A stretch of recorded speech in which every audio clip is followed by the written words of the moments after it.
Bueno, nos habíamos quedado en lo que es el linfoma o leucemia de Burkitt.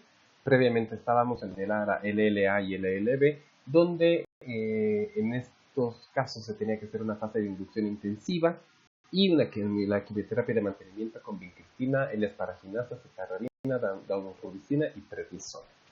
Bueno, hablo de la leucemia de Burkitt o linfoma de Burkitt.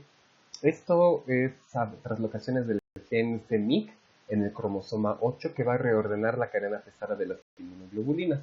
Esta va a ser una enfermedad diseminada, caracterizada por tumoraciones abdominales, hepatoesplenomegalia y adenopatía. El cuadro leucémico es una FAB L3. El tratamiento que se utiliza va a ser el esquema de CHOP. Podemos asociar el aceite mercaptopurina, esquema CODOX y BFM, que son los que más se utilizan actualmente. ¿Cuáles son esos esquemas que tanto estamos hablando? Bueno, vamos con el CHOP. El CHOP viene de ciclofosfamida, hidroxidaunorubicina, que es la doxorubicina, el oncovin, que es la vincristina, y la prednisona. Las dosis están ahí en la pantalla, que va a 750 miligramos por metro cuadrado para la ciclofosfamida, la doxorubicina 50 miligramos, la vincristina a 1 miligramo por metro cuadrado y la prednisona 40 miligramos por metro cuadrado por 5 días consecutivos. El esquema son 8 ciclos cada 3 semanas. La variable del CHOP es el R-CHOP, cuando al mismo esquema asociamos el rituximab, que solo se utiliza en el primer día.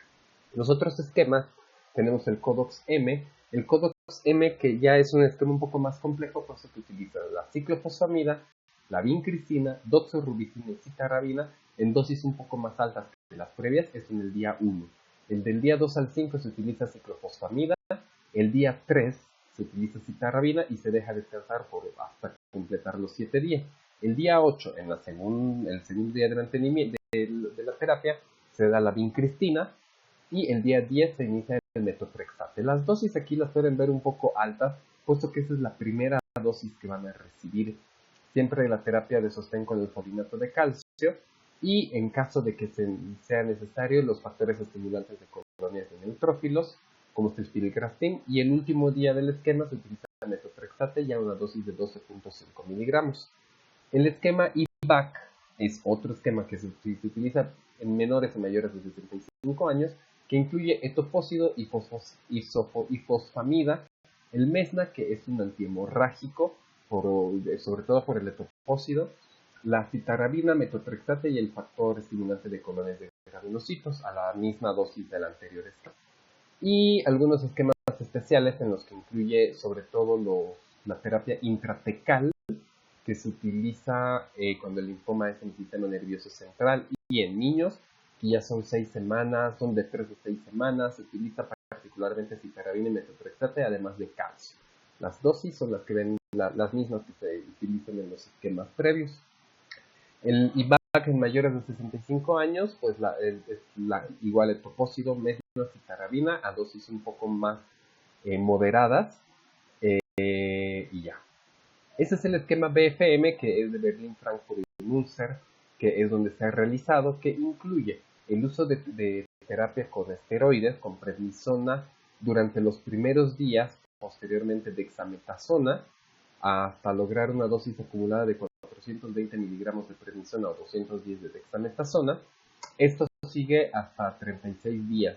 Luego se utiliza la vincristina y la daunorubicina a partir del día 8, una vez a la semana, hasta completar los 36 días, y la asparato de E. coli a una razón de 5.000 unidades internacionales desde el día 9 hasta concluir, hasta tener 40.000 unidades acumuladas. El esquema COAL, que es una variación del esquema BFM, que simplemente cambia la terapia de prednisona y dexametasona por tan solo prednisona, y utiliza una dosis única del aspartato de E. coli con variaciones significativas en cuanto a la vincristina y la daunorubicina. Bueno, en lo que ya es entonces un resumen y las perlas de diagnóstico, aquí solo vamos a hablar de datos clínicos, el inmunofenotipo y el genotipo ya identificado. Para la leucemia prolinfocítica B, LPLB, tenemos que los rasgos clínicos esplenomegalia, mayores de 60 años, linfocitosis y anemia y trombocitopenia. El inmunofenotipo va a ser CD79B positivo, puede expresar IG de superficie, IgM o IgD, CD23 negativo y CD5 positivo o negativo. El genotipo es translocación del cromosoma 11-14 en el brazo corto en la porción 53. La leucemia de células peludas se manifiesta con esplenomegalia, fascicopenia y linfocitosis tumoral. El inmunofenotipo es CD20 positivo, CD5 negativo, CD10 negativo, CD23 negativo, CD11X positivo, CD25 positivo, FMC7 positivo y CD103 positivo. El genotipo son mutaciones en el gen del DBA44. El linfoma linfoplasmocítico o el monocitoma es en mayores de 40 años con afección en médula ósea y ganglios y se manifiesta con hiperviscosidad.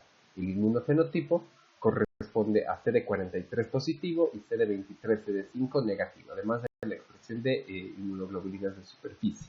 El genotipo es PAX5. Luego el linfoma folicular en mayores de 30 años, la afección es ganglionar y se puede transformarse en linfoma de células grandes. El inmunofenotipo es CD10 BCL6 positivo y CD23, CD43, CD5 e IgD negativo. El genotipo es la translocación del 14-18 con el gen del BCL2.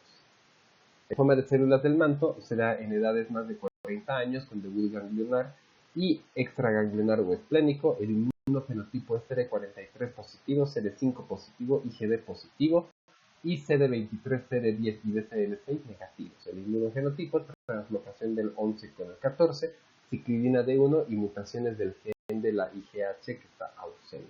Hay que excluirlo. El linfoma blastoide, el curso clínico es muy agresivo, se caracteriza por expresión de inmunoglobulina de superficie, ya sea M o D, el FMC7 positivo, CD79B positivo y CD23 y CD5 negativos. El genotipo es translocación 11-14 en el brazo corto en la porción 59. El MALT se asocia a enfermedades autoinmunes o infecciones locales.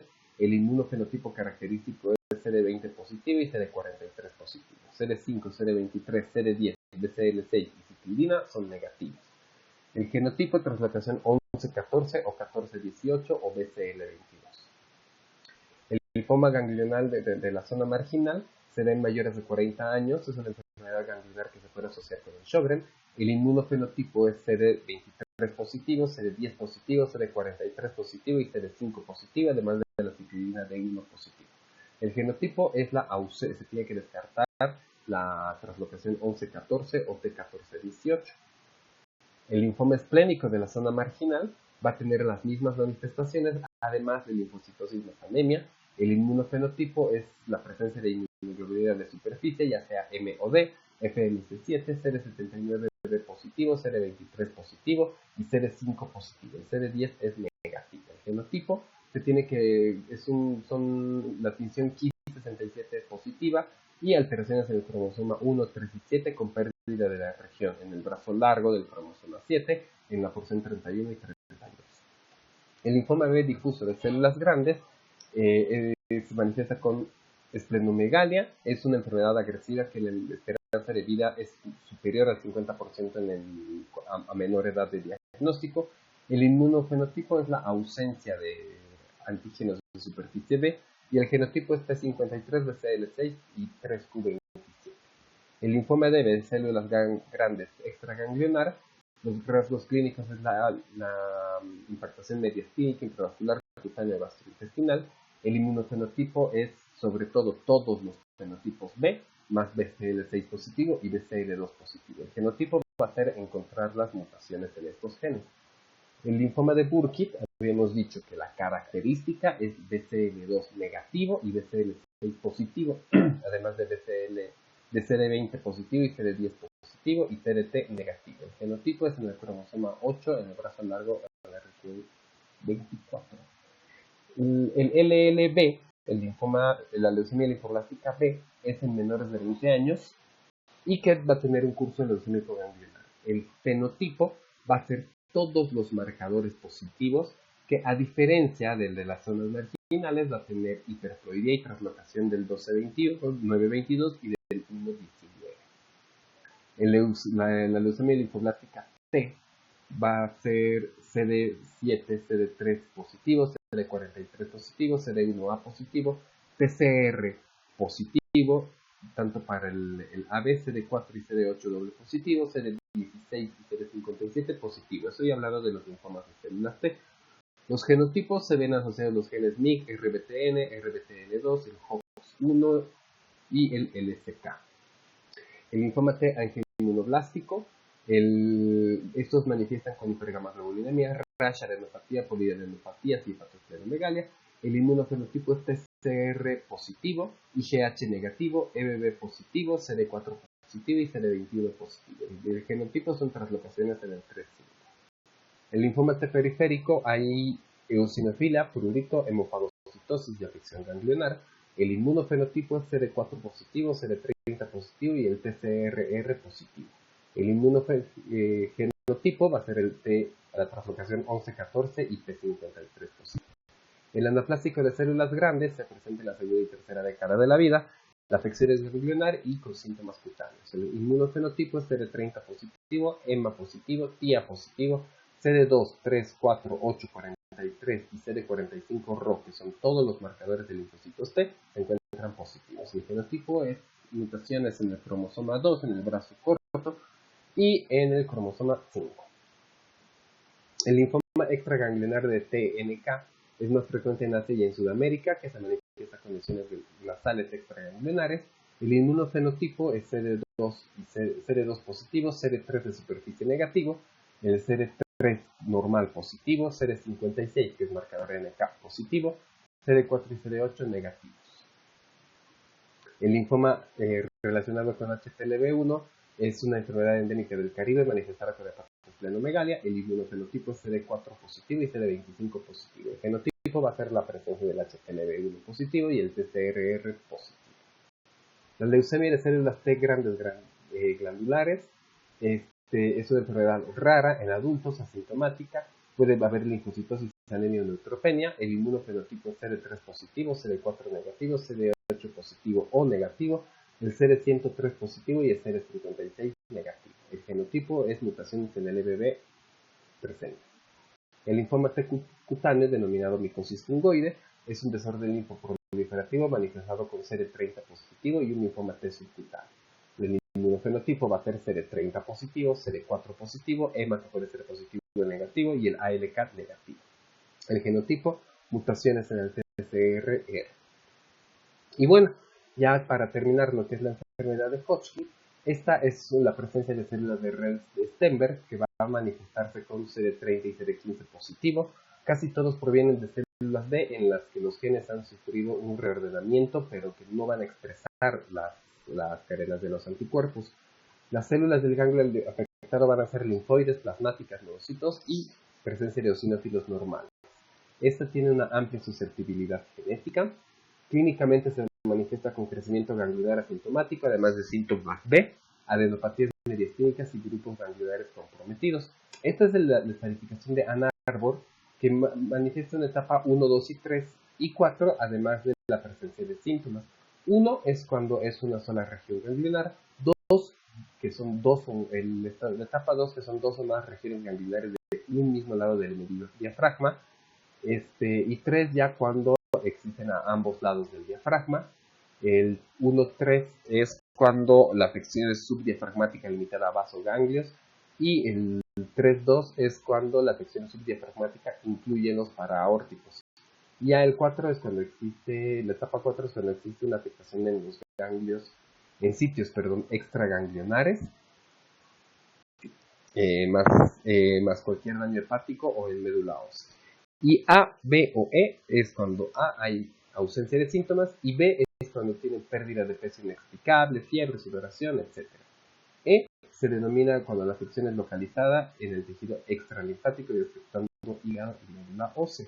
El tratamiento va a obedecer con 4 ciclos del esquema ABBD más radioterapia, que pueden utilizarse hasta 6 ciclos cuando los estadios del 2 y el 4. Cuando la tumoración es mediastínica grande, se utiliza el esquema MOPP, que ya lo hemos visto, más ABBD, o el ABB híbrido más radioterapia, y el brentuximab, que es un anti-CD30. Los rasgos clínicos, entonces, lo importante es CD3 CD30 positivo y CD45 negativo, CD15 positivo. CD20 que puede ser positivo o negativo dependiendo si es linfoma de Hodgkin de células B o no. El genotipo es translocación 1114p53. Eso es todo en cuanto a lo que es la clase de linfomas. Es un tema complejo, sobre todo por la clasificación, pero como ven, en lo que es el diagnóstico, ya las herramientas por citometría nos permiten diferenciar fácilmente. Si tienen alguna pregunta, no duden en escribirlas al correo. Y si quieren algún artículo asociado para ampliar el conocimiento, pues solicítenlo de la mejor forma. Gracias.